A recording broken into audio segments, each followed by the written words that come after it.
오늘 사무엘하를 마지막 장을 나누면서요. 사무엘하 모든 내용들을 마무리하도록 하겠습니다. 여러분, 오늘 우리가 함께 읽은 이 사무엘하 24장은요. 다윗의 그 마지막 이야기를 말해주고 있습니다. 물론 열왕기 사항 1장을 보시면요. 다윗의 노년과 그 죽음에 관련된 내용이 등장하고 있지만, 그럼에도 이 다윗의 이야기를 실질적으로 마무리하며 다루며 마무리하는 것은 오늘 우리가 읽은 이 본문 사무엘하 24장입니다. 사무엘하 24장의 내용은요, 우리 모두가 아는 것처럼 인구조사입니다. 여러분, 인구조사는요, 부정적인 사건입니다. 오늘날과 같이 이렇게 몇 동 어디에 이 주소지에 그 사람이 실제 거주하는지 안 하는지, 여러분 이 정도의 인구조사가 아니라는 것 모두가 아실 것입니다. 다윗의 마지막에 굳이 이런 부정적인 사건을 기록한다라는 것은요, 사실 어쩌다 시간 순서를 따라 어쩌다 기록된 것은 아닙니다. 분명 의도를 가지고서요, 다윗의 마지막에 이 인구조사 사건을 기록하고 있다라는 거죠. 오늘 본문을 함께 살피면서요, 왜 다윗의 마지막 이야기를 다루는 이 장면에서 왜 많고 많은 사건들 중에 다윗의 인구조사 사건을 마지막으로 다루고 있는지에 대해서 함께 한번 살펴보도록 하겠습니다. 오늘 본문 1절을 보시면요, 다윗이 인구조사하는 일을 두고 이렇게 말해요. 여호와께서 다시 이스라엘을 향하여 진노하사 그들을 치시려고 다윗을 격동하셨다라고 말입니다. 여러분, 언뜻 보아서는요, 하나님께서 다윗을 격동시킴으로써 일어난 일이 바로 인구조사인 것처럼 보입니다. 그러나 여러분, 이 내용은요, 하나님께서 다윗을 막 격동하셨다라기보다 기본적으로 격동할 수밖에 없는 다윗을 하나님께서 가만 내버려 두셨다라는 것으로 생각해야 합니다. 사랑하는 여러분, 하나님은요, 우리를 막 격동시키셔서 죄를 짓게 하시는 분이십니까? 아닙니까? 아닙니다. 우리로 하여금 죄를 짓게 하시는 분 하나님이 아니라는 거죠.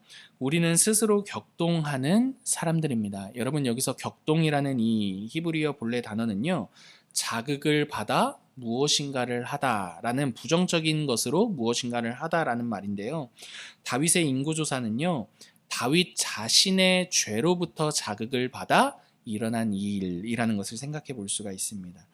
하나님께서는요, 그러한 자극, 격동받는 자신의 죄로 인해 자극받아 죄를 범하는 다윗을 가만히 내버려 두셨고, 성경은 이를 가지고서요, 여호와께서 다윗을 격동시킴으로써 인구조사를 하게 하셨다라고 말하는 것입니다. 여러분, 이렇게 말하는 데에는요, 이미 바울이 로마서에서 말하고 있는 이 내용 때문입니다. 제가 읽어드릴게요. 로마서 1장 28절과 29절입니다. 또한 그들이 마음에 하나님 두기를 싫어하며 하나님께서 그들을 그 상실한 마음대로 내버려 두사 합당하지 못한 일을 하게 하셨으니 곧 모든 불의, 추악, 탐욕, 악의가 가득한 자요, 시기, 살인, 분쟁, 사기, 악독이 가득한 자요, 수근수근한 자요. 여러분, 이게 무슨 말입니까? 하나님께서요, 우리의 마음을 가만 내버려 두신다면요, 우리는 죄의 충동을 이길 수 있다, 없다? 없다라는 것을 말해주는 내용입니다. 오늘 본문에서 다윗의 상황이 바로 이러한 것이죠. 하나님께서 다윗을 내버려 두신 결과로서 다윗이 무엇을 한 겁니까? 인구조사를 했고, 본문은 여호와께서 이스라엘에게 진노하사 그들을 치시려고 다윗을 격동시키사 가서 이스라엘과 유다의 인구를 조사하게 하셨다라고 말하는 것입니다. 여러분, 혹자는요, 그렇다면 하나님께서 왜 다윗을 그냥 이렇게 내버려 두신 것이냐라고 물으실 수도 있을 것입니다. 분명한 것은요, 하나님께서 다윗을 내버려 두신 데에는요, 뭐 심심풀이 땅콩이라든지 굉장히 우발적으로 그냥 내버려 두신 것은 아니라는 것이죠. 바울의 말을 한 번 더 생각해 본다면요, 우리의 마음이 하나님을 거절했기 때문이라는 것을 생각해 볼 수 있습니다. 우리의 거절이 하나님의 내버려 두심을 유발하는 것입니다. 오늘 본문에서도 인구조사를 하는 다윗은요, 하나님께서 내버려 두신 결과이지만, 하지만 실상은 먼저 다윗 자신이 자신의 마음으로부터 하나님을 밀어냈기 때문이라는 것을 생각해 볼 수가 있습니다. 사랑하는 성도 여러분, 이 내용들을 비추어 우리의 삶을 보았을 때 여러분, 우리가 선을 행하는 모든 것들은 하나님으로부터 온 은혜라는 것을 생각해 볼 수가 있습니다. 하나님께서 우리의 마음과 생각을 내버려 두지 않으심으로써 비로소 우리 안에 선을 행할 수 있다라는 거죠. 여러분, 이러한 사실은요, 선을 행하고서도 그 선을 가지고 자랑하거나 그 선을 가지고 타인에게, 상대에게 나에게 어떤 보상을 주장할 수 없다라는 것을 생각해 볼 수 있어요. 여러분, 선을 행하고서도 마땅히 우리가 해야 할 말이 무엇입니까? 하나님의 은혜입니다. 그죠? 복음서의 이 비유를 빌리자면 종이 종으로서 마땅히 해야 할 일을 했을 뿐입니다. 라는 게 우리가 선을 행하고 난 뒤에 우리가 그 선을 바라보는 태도와 생각이 되어야 한다는 거죠. 그러므로 사랑하는 성도 여러분, 날마다 겸손하게 우리의 마음에서 하나님을 밀어내지 말고 도리어 하나님께서 우리를 붙들어 주시기를 간구해야 되죠. 왜요? 그 선이 하나님께로부터 시작되어 우리에게 도착하는 은혜이기 때문입니다. 여러분, 이렇게 다윗은 하나님을 마음에서 밀어냈습니다. 그리고 인구조사를 하기로 마음을 먹습니다. 여러분, 우리 생각에는 인구조사 그렇게까지 나쁜 일인가? 이렇게 생각할 수 있을 것 같은데요. 여러분, 오늘 본문을 보시면 요압이 이 인구조사에 대해 이렇게 다음과 같이 평가하고 있다는 것을 볼 수가 있어요. 3절인데 제가 읽어드릴게요. 요압이 왕께 아뢰되 이 백성이 얼마든지 왕의 하나님 여호와께서 100배나 더하게 하사 내 주 왕의 눈으로 보게 하시기를 원하나이다. 그런데 내 주 왕은 어찌하여 이런 일을 기뻐하시나이까 하되. 여러분, 이 말이 무슨 말입니까? 여러분, 지금 요압은요, 인구조사를 하겠다라는 다윗에게 이렇게 말하는 거예요. 저는 왕의 하나님 여호와께서 그 백성을 100배나 더하게 하셔서 왕이 이를 볼 수 있게 해주시기를 원합니다. 그런데 어떻게 이를 믿지 못하고 왕의 손으로 백성의 수를 헤아림으로써 기뻐하려 하는 것입니까? 하나님이 하실 것이 분명한데 그 분명한 그 일을 제쳐두고 왜 왕께서 먼저 그 수를 헤아림으로써 기뻐하려 하느냐라고 말하는 거죠. 이 말을 조금 더 간단하게 말하면 이렇게 말하는 겁니다. 왕이시여, 왕이시여, 하나님이 왕의 힘 아닙니까?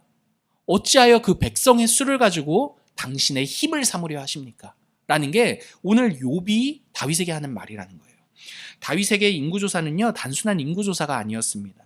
자신이 가진 힘을 계수함으로써 자신을 증명하려는 시도가 바로 인구조사였다라는 거예요.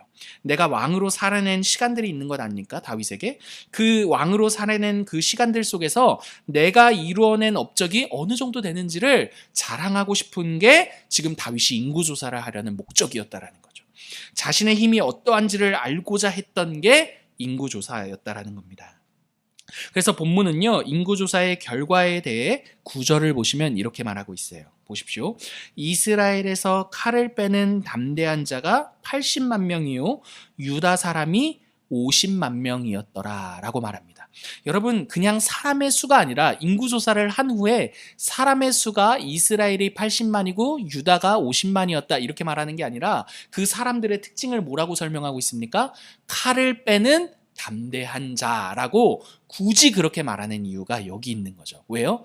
그 군사력을 자신의 힘과 왕으로서의 업적으로 여기는 게 인구조사의 목적이었다라는 걸 9절에서 말해주는 겁니다. 여러분, 이러한 다윗의 모습은요, 비단 다윗에게만 있는 것은 아니에요. 사람은 기본적으로 나 자신의 힘을 가지고 내가 살아온 삶을 평가하고 싶어 합니다. 내가 손에 장악하고 있는, 내 손에 쥐어진 것들을 가지고 내가 가진 그 힘이 무엇인지를 확인하고 싶어 한다는 거예요. 돈을 가지고 내가 살아온 삶을 평가하고자 하는 사람도 있고, 또는 명예를 가지고 내가 살아온 삶을 평가하고자 하는 사람도 있어요. 또 뿐만 아니라 자식 농사. 다른 건 다 없어도 돼. 그러나 자식만큼은 내가 뻔듯하게 키워서 이것 가지고서 내가 어떻게 살아왔는지를 증명해 보이겠다. 내 삶을 평가받겠다라고 말하는 사람들도 있을 것입니다. 여러분, 일전에 어떤 한 목사님께서 저에게 이런 이야기 해주셨어요. 50대까지는 몰랐는데 60이 되어 보니 목사로서 내가 살아온 삶이 어떠한 삶이었는지 평가받고 싶다라는 거예요. 근데 그 평가를 목사가 목사로서 남들에게 좀 체면을 세울 수 있는 평가받는 게 두 가지래요. 하나는 뭐냐면 성도의 수래요. 또 하나는 뭐냐면 나름대로 교계에서의 그 자리래요. 근데 여러분, 그 목사님이요 평소에 성도의 수나 이런 자리에 연연하시는 분이 아니었거든요. 근데 60이 되니까 내가 어떻게 살아왔지를 그런 것들로 평가받고 싶어하는 마음이 들어온다라는 솔직한 이야기를 나눠주셨거든요. 근데 그 이야기를 들으면서 제가 한 가지 깊이 생각해 봤어요. 사람이 결국에 그렇구나.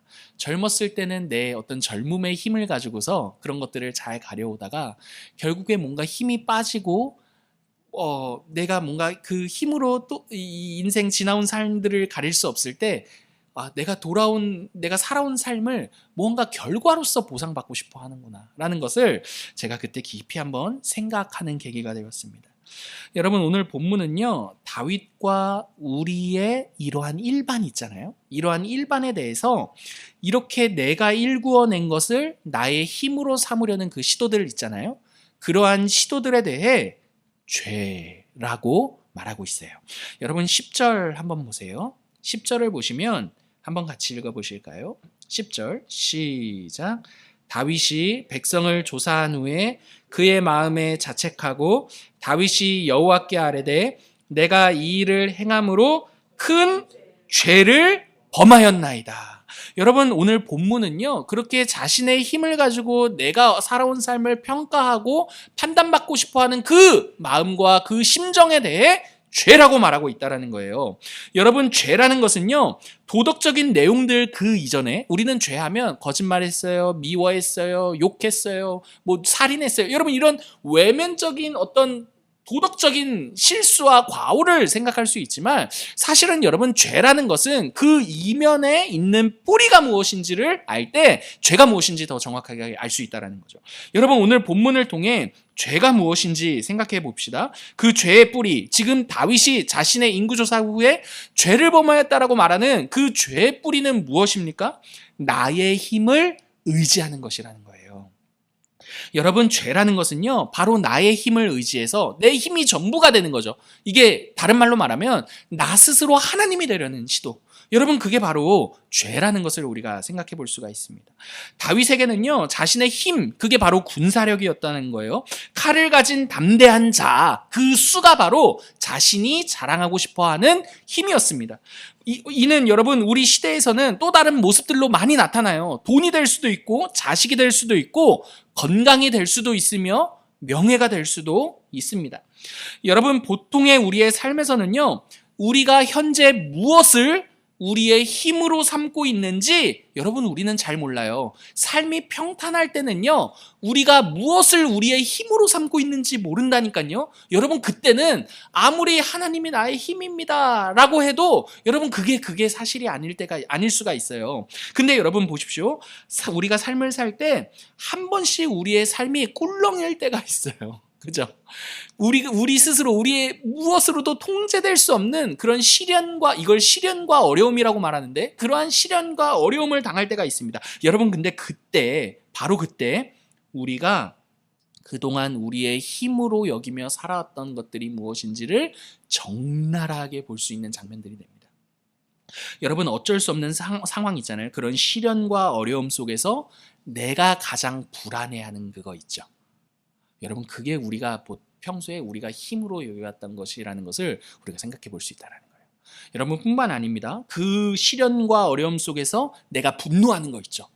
여러분, 그 분노하는 그 이유, 그 뿌리에 바로 내가 그것을 힘으로 여기며 살아왔다라는 것을 우리가 마주할 수 있다는 거예요.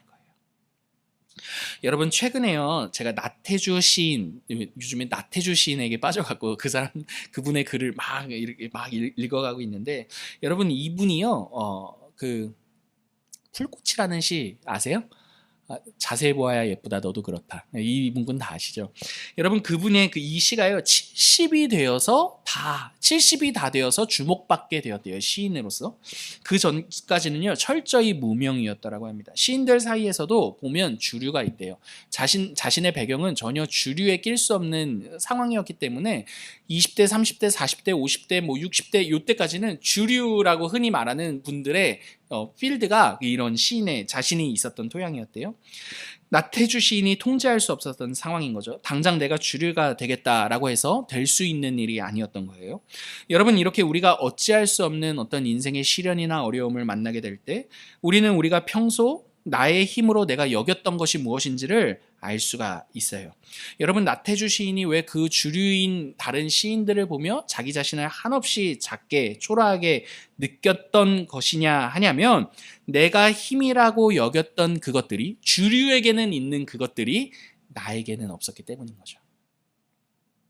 사랑하는 성도 여러분, 이는 비단 나태주 시인만의 고백이 아닐 것입니다. 우리도요 내가 경험하는 그런 시련과 어려움 속에 한없이 작아져서 분노하기도 하고 한없이 초라해 보여 불안해지기도 한 것을 경험해 보셨을 거예요. 여러분 그게 나의 평판과 관련된 일일 수도 있고 나의 재력과 관련된 일일 수도 있을 것입니다. 평소에는 몰라요. 그러나 그런 시련과 어려움을 통해서 내가 나의 힘으로 여기던 것들이 무엇이었는지를 하나님께서 그런 시련과 어려움을 통해 한 번씩 보게 해주시는 거죠.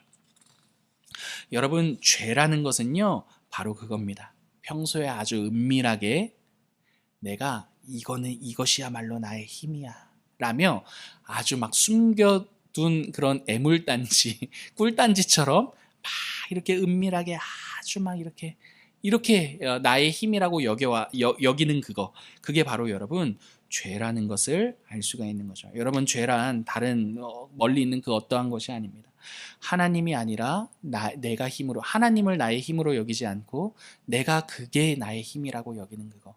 여러분 그게 바로 이 죄인들의 삶이며 죄의 뿌리라는 것을 기억해야 할 것 같아요.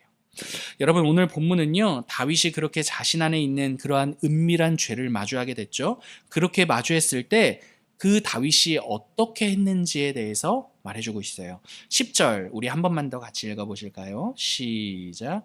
다윗이 백성을 조사한 후에 그의 마음에 자책하고 다윗이 여호와께 아뢰되 내가 이 일을 행함으로 큰 죄를 범하였나이다.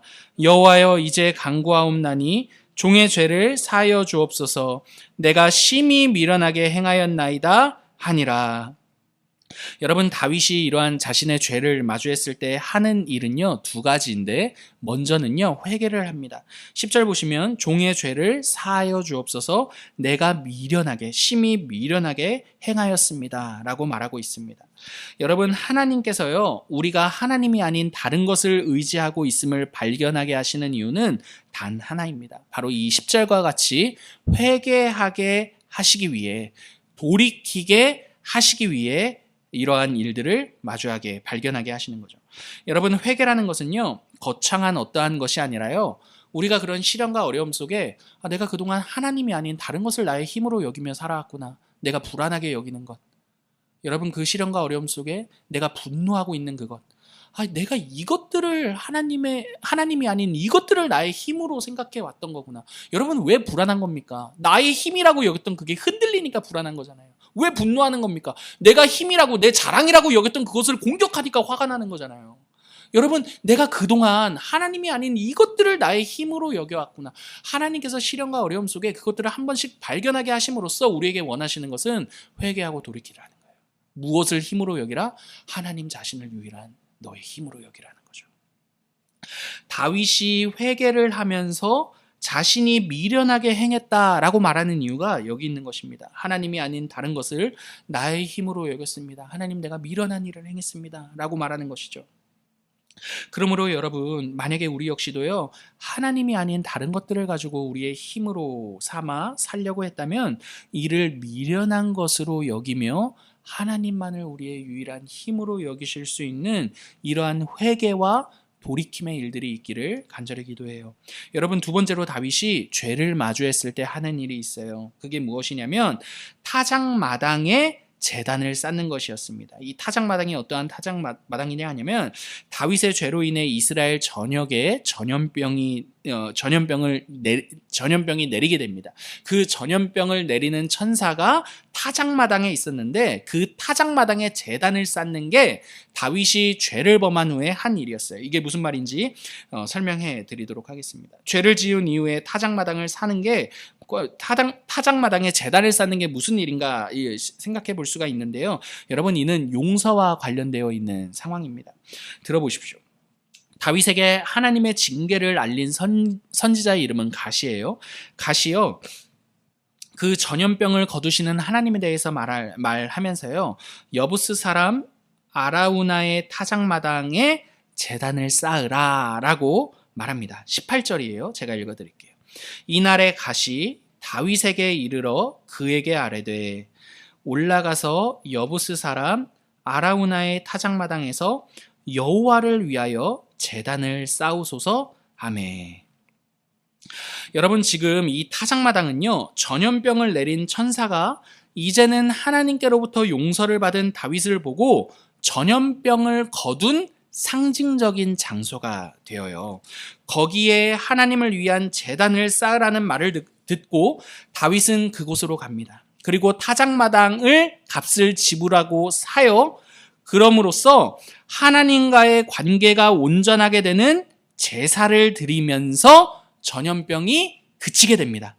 여러분, 무슨 말이냐 하냐면 이 타작마당은요, 회개와 용서와 하나님과의 관계의 회복이 일어나는 상징적인 장소가 된다는 거예요. 그리고 여러분, 이 타작마당이요, 이후에 열왕기 보시면 등장하지만 이 타작마당이 바로 솔로몬의 성전이 지어지는 터가 됩니다. 그 타작마당을 삼으로써 그곳을 솔로몬이 지은 성전의 터로 삼는 거죠. 여러분, 이게 무슨 말입니까? 지금 성전의 의미가 이 터를 가진다라는 것은 이러한 의미가 있는 거예요. 지금 타작마당에 제단을 쌓음으로써 어떠한 일이 일어났습니까? 다윗의 죄가 그곳에서 용서받았고, 회개가 일어났고, 하나님께로부터 용서를 받았으며 그곳에서 관계의 회복이 일어나는 만남이 있었죠. 여러분, 지금 성전의 의미가 이 의미를 그대로 끌어안는 게 바로 이 터 위에 세워진 솔로몬의 성전이라는 거예요. 여러분, 여기까지 다윗의 삶을 마무리하는 사무엘하 24장의 내용이에요. 여러분, 이 24장의 내용이 그냥 다윗의 어떤 노년에 따라서 시간 순서를 따라서 기록된 것은 아니에요. 그럼에도 불구하고 많은 이야기들이 분명 있었을 텐데, 더 이후에 다른 이야기들도 분명 있었을 텐데, 왜 다윗의 마지막 이 장면에 오늘 인구조사의 이 장면을 기록해 놓았는지, 왜 이렇게 다윗의 못난 모습을 기록해 둔 것인지 질문을 던질 수 있을 것 같아요. 여러분, 이에 대한 답은요, 사무엘서가 다윗에 대해서 이렇게 말하고 싶었기 때문입니다. 들어보십시오. 너희가 그렇게 대단하게 여기는 그 다윗. 여러분, 1차 독자가 누구입니까? 이스라엘 사람들이에요. 이스라엘 백성들. 이스라엘 사람들에게 다윗은 위대한 왕이죠. 전무후무한 그 사람들에게 이렇게 말하는 겁니다. 너희가 그렇게 대단해 여기는 그 다윗. 그 다윗의 위대함은 다윗이 가지고 있는 다윗의 완벽함이 아니라 회개하고 용서받은 자라는 사실이다. 그러므로 다윗의 대단함에 매이지 말고 그를 돌이키게 하시고 용서하시며 회복하시어 더 놀라운 일을 이루시는 누구를 보라? 하나님을 보라 라는 게 오늘 사무엘하 마지막에 굳이 다윗의 이 못난 모습을 기록함으로써 독자들에게 전달하려는 메시지가 된다는 거예요. 사랑하는 성도 여러분, 우리 역시도 마찬가지 아닙니까? 여러분, 우리도요, 다윗의 이야기를 쭉 읽다 보면 항상 다윗의 잘된 부분들만 쏙쏙 들어와요. 골리앗 한 번에 이긴 이야기, 다윗이 막 승승장구한 이야기, 우리 역시도 다윗이 훌륭한 왕이라는 것 다 알고 있는 사실 아닙니까? 그럼에도 불구하고 여러분, 오늘 본문이 우리에게 진짜 하고자 하는 말은 무엇이냐면 다윗의 위대함에 매몰될 게 아니라 그 다윗, 못난 그 다윗을 하나님이 어떻게 돌이키셨으며 어떻게 용서하셨으며 어떻게 자신과의 관계를 회복하심으로써 어떠한 대단한 일과 이스라엘의 역사를 인도하셨는지 다윗이 아닌 누구를 봐라? 하나님을 봐라. 여러분, 그게 오늘 사무엘 하에 굳이 다윗의 못난 모습을 기록하며 마무리하는 이유라는 거예요, 여러분. 사랑하는 성도 여러분, 하나님의 위대하심이 다윗을 위대하게 한 것입니다. 그의 삶이 탁월했기 때문에 하나님께서 그와 함께 하신 게 아닙니다. 비록 다윗은 탁월하지 않았지만 하나님께서는 다윗의 그 민낯을 거절하지 않으셨고 다윗과 동행하시며 다윗의 삶을 용납하시며 받아들이시며 끝까지 그의 삶을 세워가셨습니다. 그러므로 다윗의 이 이야기의 결론은 누구를 보라? 하나님을 봐라. 그리고 누구의 위대함을 보라? 하나님의 위대함을 보라가 오늘 사무엘 상하의 결론이 되더라는 거예요. 하나님의 위대하심이 다윗을 위대한 자리에 세웠기 때문입니다. 사랑하는 성도 여러분, 그러므로 우리는요, 다윗을 부러워하지 않습니다. 다윗 너무 대단해. 다윗처럼 되고 싶어. 여러분, 이 정도 수준에서 마치면 여러분 아닙니다. 더 나아가야 됩니다. 어떻게 더 나아가야 됩니까? 다윗의 그러한 삶에도 그럼에도 불구하고 그 다윗을 인도해 가시는 그 하나님이 누구의 하나님이시다? 오늘 우리의 하나님이시다. 까지 나아가야 되는 게 오늘 사무엘서가 우리에게 주는 교훈이라는 거죠.